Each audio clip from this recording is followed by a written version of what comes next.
That's industry trick number one. Guess who was the first person to do that? Clive Davis. Clive Davis does that a lot.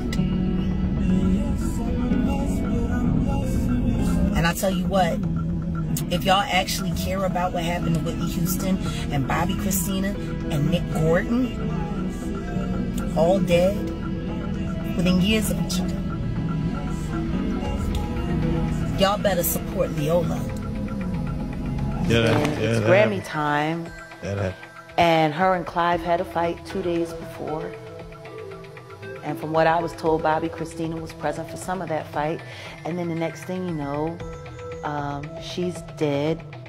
Ray J was the last person to see her alive. He let the drug dealer in, but she was sober, right? But he let the drug dealer in that gave her the shot.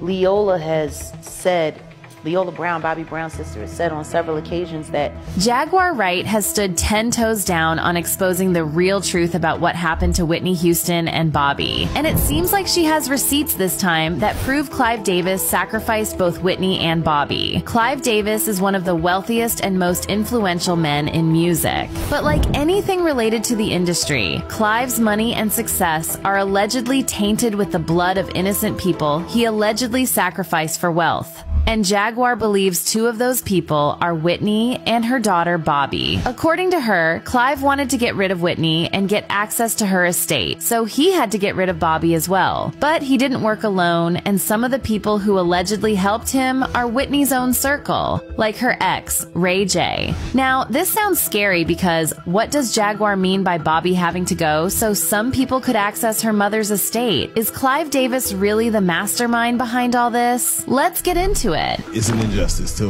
what this look. I feel like anything with her name on it is strictly for the purposes of financial gain for those who have access to her estate, including Clive Davis. Including Clive Davis. Davis. This ain't a film to celebrate Whitney Houston. This is a film to, you know, pay the piper. He was the one trying to bring her back, though, at the time of prior to her death, right? Fuck him. He needed her back. Oh, yeah. He needed her back, but he needed her back and under his control.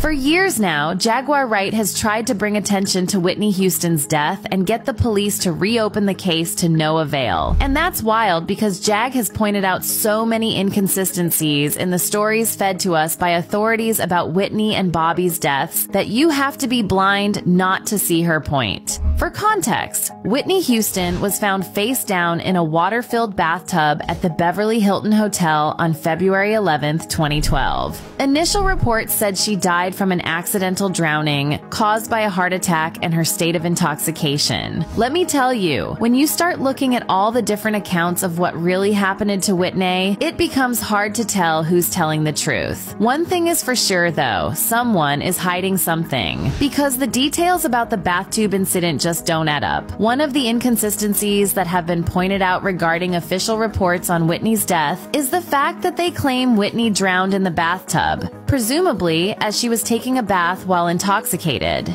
But that might not be entirely true. According to the report, Whitney was face down in a water-filled bathtub with a bloody purge coming from her nose. There were 2 superficial abrasions to her forehead, and there was a superficial abrasion to the left side of the bridge of her nose.